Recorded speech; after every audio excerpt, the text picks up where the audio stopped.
Amigos de P1, bienvenidos a esta que será la segunda parte de la historia, de la rica historia de la Fórmula 2 Coda Sur. La semana pasada quedamos con la carrera inicial, aquella sin puntos en Tarumá a fines de octubre del 82, y que solamente fue eso, una demostración de lo que se podía hacer. En el 83 comienza el campeonato, pero a fines del 82, Miguel de Guidi, su mentor, su líder, tiene un accidente de tránsito aquí en Camino de Cintura, en la ciudad de Buenos Aires, que lo aleja por completo de la categoría. Entonces, como bien dijo Cachis Caracini la semana pasada, él no pudo ver lo que había hecho.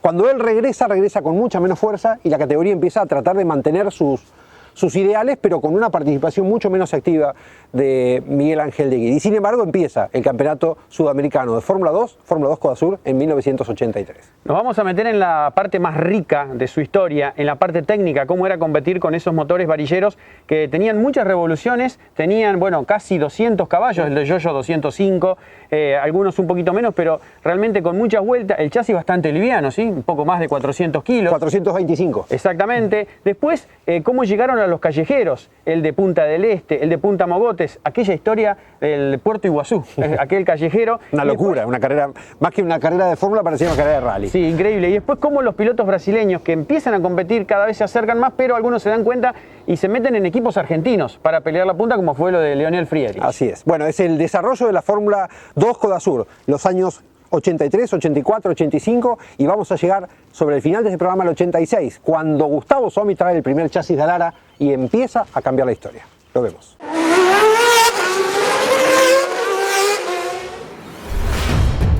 En el curvón que da sobre la costa de Playa Mansa, van hacia la parte baja del circuito, hacia la zona de la Brava, en punta el campeón ganador de 3 competencias realizadas aquí en Punta del Este. Ahí se tira José Pedro Pasadores por la parte interna, trata de aparearlo Maldonado, no lo consigue. Primero Maldonado, segundo Pasadores, tercero Croseri, cuarta ubicación para la máquina de Gustavo Somi, hasta ubica Miguel Ángel Guerra. Hemos ido a correr a lugares callejeros, bueno, increíble. Bueno, Punta del Este se inventó por la fórmula, que fue un éxito, porque corrimos un montón de carreras en Punta del Este y corríamos en el centro de Punta del Este. Fue una carrera increíble esa, ¿no? Era un clásico Punta del Este, sí. Era un clásico, una carrera hermosa, el circuito era bonito, tenía todos los retomes, las medidas de seguridad eran lo que eran, pero no ocurrió nada, íbamos muy rápido ahí adentro, realmente muy rápido. Los autos, volvemos a lo mismo, ¿no? Eran muy livianos, entonces eso le daba una agilidad tremenda, un poder de frenado tremendo. Era muy lindo, era un clásico, sí, Punta del Este. Punta del Este era fenomenal porque no solamente tenía un marco espectacular de gente, de lugar, de playa, sino que además entusiasmaba a todo el mundo, a los pilotos, al público y a los sponsors que teníamos, lo cual facilitaba mucho porque por lo general era o la primera carrera del año o la última carrera del año. Mar del Plata, el circuito no tenía las mismas condiciones de Punta del Este. Punta del Este era más lindo. Mar del Plata era más difícil en cuanto a la visualización de los autos, en cuanto a lo que nos ofrecía para manejar, era más peligroso. En Puerto Iguazú fuimos a correr y me acuerdo que estaban repavimentando cuando llegamos no habían terminado de repavimentar una parte. Y bueno, la terminaron de repavimentar y cuando salimos a la pista se levantaba el asfalto. Así que bueno, decidimos, al otro día decidieron arreglarlo a la noche y al otro día dijimos, bueno, sin andar, así sin nada, tratemos de correr como se pueda. Y largamos la carrera y se levantaba el circuito, directamente eran todas piedritas sueltas. Primero iba ganando Willy, que se fue afuera, y yo me acuerdo que había quedado tercero o cuarto. Yo no sé si no venía Fernando, también Croseri en un momento, adelante. Bueno, en definitiva termino ganando yo la carrera porque se fueron todos afuera. Porque el último que venía ganando era César Pegoraro, que venía ganando fácil, y faltando 2 vueltas, creo, 3 vueltas, se fue de largo y le pegó a una barrera de seguridad. Pero bueno, esas cosas pasaban en esa época, ¿no? Íbamos muchas veces a correr a lugares nuevos, pero bueno, era lo que se quería hacer con la Fórmula 2 Coda Sur, ¿no? O sea, ir a todas partes.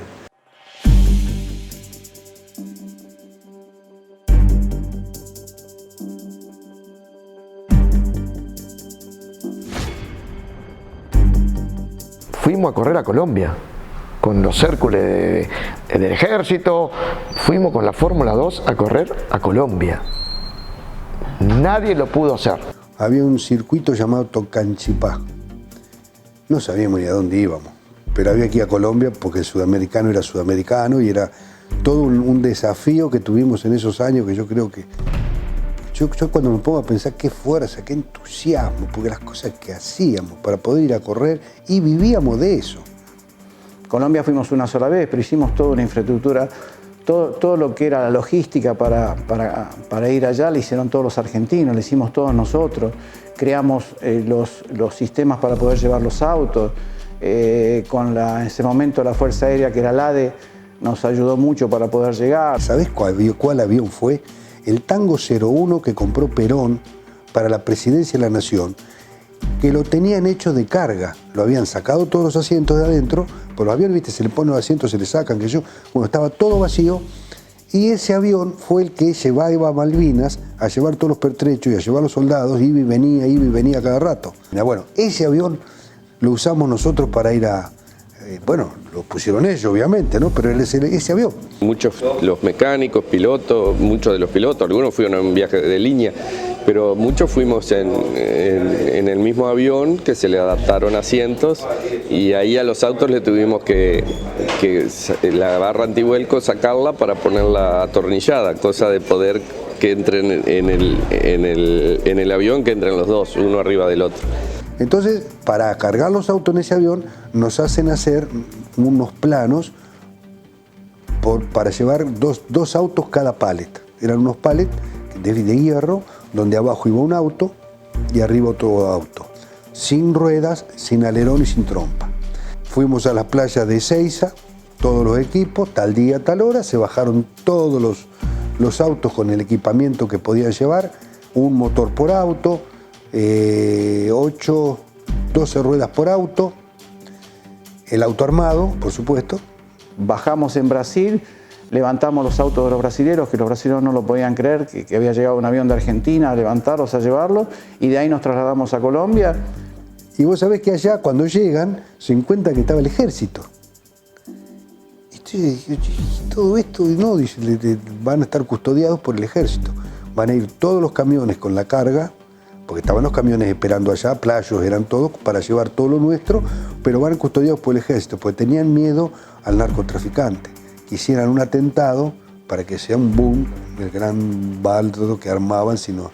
Así que fueron todos custodiados hasta el autódromo, y bueno, y allá bajamos cada uno nuestro, llamaron los equipos, y se corrió. Esa carrera me acuerdo, la recuerdo muy bien, porque era en altura, una carrera difícil en altura, porque te empiezan a faltar los reflejos. Había un curvoncito, que no era demasiado rápido, pero había que llegar y entrar, y me equivoqué en la entrada, me empecé a sentir como, no mareado, pero viste como que te falta el aire, y me equivoco, me paso un poquito de largo, Willy venía atrás mío, me pasa, y no logré pasarlo de vuelta.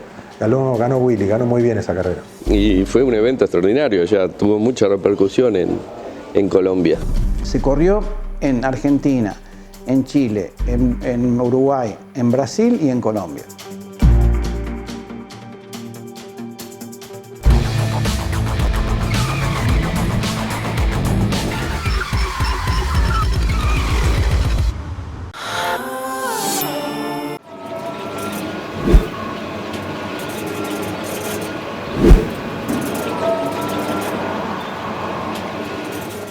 cdnauto.com. Repuestos originales y alternativos para vehículos importados. Desde hace 12 años, directo desde Estados Unidos a Argentina y ahora también a Chile. cdnauto.com.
la competencia. Maldonado en punta, seguido por Scaracini. Fangio va por el lado adentro. Primero Scaracini, segundo Fangio, tercero Maldonado, cuarto Pedro Pasadore, quinto Miguel Ángel Guerra. Tenemos ahora Maldonado en la segunda colocación. La máquina del líder del campeonato anda un poco más que la de Fangio. Estamos ahora en el último giro. Alberto Cachi Scaracini, pocos metros para el final. Se le va a bajar la bandera. Ganó Alberto Scaracini, primero del Gran Premio de Fórmula 2 de Montevideo, concretamente en el Pinar. Aquí está el segundo, Guillermo Maldonado. Vamos para a última volta do Campeonato Sul-Americano de Fórmula 2. Segunda, Kisler, terceiro, Somi. Quarto, Scaracini. Esses os 4 primeiros colocados. Atenção, bandeirada para Guillermo Maldonado. Guillermo Maldonado, Maldonado, campeão da 9ª etapa. Primeiro Maldonado. É um grande piloto, o grande líder da temporada e mais uma vez conquistando mais um grande prêmio. Aquí viene por la parte opuesta, por la recta, saludado por el público que está en ese lugar. Aquí pasó Guillermo Maldonado, allí se va en la búsqueda de la rotonda, el público se pone de pie en la tribuna.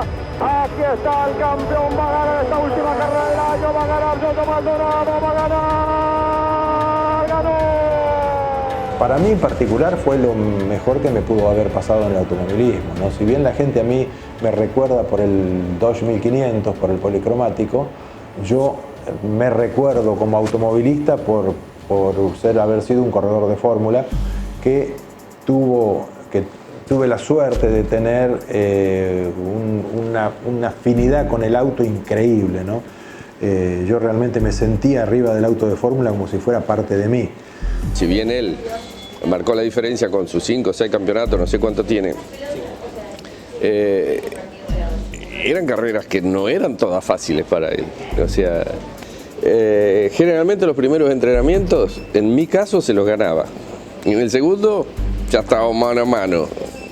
Llegaba la clasificación, palo y palo, y en la carrera me destruía. O sea, no solo manejaba muy bien, sino creo que él lograba llegar con un auto mejor a la carrera. Eso es mérito de él, o sea, no tengo ninguna duda que es mérito de él. Por la Fórmula 2 sudamericana pasaron de los mejores pilotos que hubieron en Argentina. Es decir, te puedo asegurar que hay un grupo que podía haber para nada desentonado llegando a la Fórmula 1, porque había un nivel realmente impresionante. Aparte, en todo ese tiempo nos íbamos cruzando con pilotos que después llegaban a la Fórmula 1. Y cuando estábamos en un alargado, estábamos compitiendo con ellos, o les ganábamos o nos ganaban. De hecho, yo recibí invitación del equipo Lola de Inglaterra para participar del equipo en la Fórmula 3000. Entonces, realmente la importancia que tenía para nosotros era fundamental y esa importancia era la que le dábamos. Pilotos de primer nivel, preparadores, constructores, una categoría que nosotros hacíamos todo. En el caso mío, yo trabajaba a la par de la gente conmigo, tenía generalmente 2 o 3 autos, tuve siempre. Estos autos se alimentaban con más de un motor cada auto, llegamos a tener 3 motores por auto. Así que el trabajo era un trabajo muy fuerte, ¿no?, que se hacía. El entubado de las tapas de cilindro era un trabajo todo artesanal, con mucho flujómetro, y ahí estaba la clave de la potencia del motor. En el caso del Dodge 1500, era un motor varillero que giraba 9.500 revoluciones, era una cosa de loco, o sea, 1.600 centímetros cúbicos llegó a pisar los 200 caballos, igual que el Renault, pero el Renault era más moderno, el Renault ya era al menos con árbol a la cabeza. Era el reglamento de los motores que hablamos de 9.000 vueltas, eran motores los cuales tenían 2 carburadores Weber 48-48, como hoy tiene el turismo carretera. Bueno, eran 2 aparatos grandes que iban ahí arriba de esos tubos.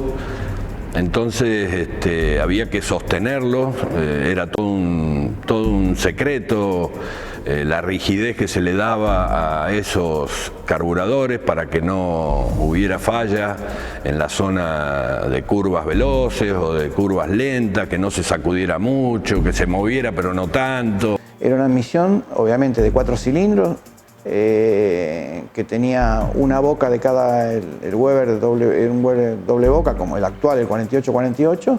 El motor del momento era el Dodge 1500 en esa época. Y con el Fiat nosotros habíamos evaluado que si lográbamos mantener la medida de diámetro y carrera del Dodge 1500, con una tapa de cilindro como la del Fiat 128, con árbol de leva a la cabeza y una serie de ventajas que tenía en ese momento, que tenía el 128, el motor 128, íbamos a poder lograr una muy buena potencia como para pelear con los Dodge. Lo hicimos, cortábamos yo no me acuerdo si eran 2 o 3 centímetros de un block, lo poníamos arriba del 128, arriba del block del 128, se encamisaba y ahí hacíamos el diámetro y carrera del Dodge 1500 con la tapa de cilindro del 128, pero nos duró un año, una cosa así, porque no conseguimos el apoyo que hacía falta para poder seguir trabajando en ese desarrollo. Usábamos un motor para probar, el motor de correr, teníamos un arsenal de motores que si bien eso se fue haciendo a través del tiempo, pero se volvió un poco costoso, usamos muchas cosas de titanio, se volvió bastante oneroso y cada vez más difícil de acceder, ¿no?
Yo no sé, pero por lo menos 2 o 3 años corrieron con alcohol. Pero bueno, ya los brasileños ya tenían un piloto que es Lionel Friedrich, que nos hizo carrera, iba muy bien. Pegoraro, había unos cuantos que estaban en muy buen nivel conductivo, le faltaba el medio mecánico. Los motores eran bastante inferiores a lo que eran los nuestros, por eso que inmediatamente empiezan a venir pilotos de Brasil a subirse a autos nuestros, ¿no? Brasileros y campeones como Friedrich siempre corrieron en un equipo argentino. Eso marcaba un poco lo que te dije antes, ¿no? De que creo de que los equipos marcaban una tendencia a favor del lado nuestro. Yo lo tengo clarísimo. Nosotros, el automovilismo nuestro nace de los talleres, nace de los mecánicos, nace de casi de no contar con dinero. Ellos nacen de los grandes empresarios con dinero que lo más grande del mundo. Ese dicho es perfecto para el brasileño. Pero ellos siempre quieren tener lo más grande del mundo. Insistían mucho que querían poder comprar algo preparado pero no depender de Argentina. Pero Miguel fue el primero que dijo, vamos a tener que liberar porque los brasileños se nos van. Si no abrimos el paraguas para llegar a Europa y traer autos de allá, esto se va a terminar, chicos. Está muy complicado. Entonces se optó por lo de la Fórmula 3, los motores de Fórmula 3, que hubo un viaje que se hizo a Europa para visitar a los Pedrazzani, se visitó a Dallara y a partir de allí después se resolvió ir a esa condición, ¿no? De ir a los motores con reglamento Fórmula 3. Ya tenías un motor, el cual estaba limitado en vueltas, tenía un ingreso de aire limitado, que eso ya era el motor de Fórmula 3, el internacional. En potencia eran similares, las potencias eran similares, pero evidentemente un motor estaba alrededor de las 6.000 vueltas y el otro motor llegaba a más de 9.000 vueltas. Para manejar eran más lindos los Fórmula 2 que los Fórmula 3. O sea, si bien era casi todo lo mismo, los tiempos eran prácticamente los mismos, pero era más lindo manejar régimen y no el Fórmula 3 que tenía 6.500 revoluciones, ¿no? Se podía mezclar todos los chasis. primer año todos los motores iguales, los brasileños estaban encantados, porque entonces ya tenían abierto el mercado del mundo. Si nosotros, yo me voy a traer el auto que quiera, el motor que quiera, bueno, y nosotros era un golpe duro a nuestros presupuestos porque teníamos todo armado en función de los Berta. Y claro, era un gasto tremendo, pero había que hacerlo, como dijo Miguel, entonces o lo hacemos o se termina el sudamericano. Los brasileños no quieren correr más porque no los estamos dando una paliza brava y tienen razón. Que fue un error, sin duda, ¿no? Un error, yo creo que eso fue lo que mató la categoría, ¿no? Porque nosotros podemos competir de igual a igual como pilotos contra Brasil, pero no económicamente. Entonces, Brasil tiene un poderío económico mucho mayor que el nuestro. Cuando tuvo la posibilidad de ir a comprar lo último de Europa, bueno, se terminó la categoría, ¿no? Nosotros decidimos dejar el Berta porque yo empiezo a tener mucho contacto publicitario con Francisco Zanón. Y Francisco, italiano, como bien tano, sabía de que los Fórmula 3 que ya acá se había liberado, de esta temporada terminaba y empezaba la nueva temporada con la posibilidad de traer autos de Europa, y me dice, tenemos que traer un Dallara. Bueno, vamos para Europa, bueno, vamos a Italia, salimos para Italia. Y fuimos, vimos todo y trajimos el primer auto que lo corrí yo. Fue el primer auto en Sudamérica de fibra de carbono. Tremendo lo que han hecho. En 4 años nada más, llegar a correr en Colombia incluso. Esa carrera en la que hicieron los pallets para llevar los autos, en un avión del ADE. Pasar a buscar a los brasileños, correr allá. La verdad que una visión de continente, de categoría continental que tuvo Miguel de Guidi, que todos acompañaron, realmente notable. Yo me quedo con la historia de los callejeros, Diego. Creo que fue precursor a la Fórmula 2 Coda Sur en acercar el automovilismo a la gente en un callejero, como aquella experiencia en Punta Mogotes, en Mar del Plata, la de Punta del Este. Que era el gran clásico. Punta del Este empezó incluso cuando era Fórmula 2 nacional, ¿no? Exactamente, y ayudaba a cerrar sponsor, porque si era al final del año o era al principio, siempre tiraban a cerrar el sponsor para la temporada siguiente. Y la historia de Puerto Iguazú, que marcan todos como casi una locura, un circuito que estaba al límite o debajo por la línea de mínima de seguridad. En este momento creo que todos diríamos, me parece, que no se puede correr, es una locura. Recordado 30 años después queda como una anécdota. Pero bueno, así fue este programa dedicado al desarrollo de la categoría. Sobre el final, Gustavo Somi llegó con Francisco Zanón a comprar el primer chasis de Dallara. Estaba habilitado el reglamento para que en el 87 fuera Fórmula 3. Y se adelanta Somi, trae un Dallara y empieza a correr con un Dallara de fondo plano, con el alerón chiquito, contra los Berta Wincar. Le costó ese año, pero bueno, lo veremos la semana que viene con la segunda parte de P1. Nos vemos la próxima semana entonces, parte 3 de la rica historia de la Fórmula 2 Coda Sur.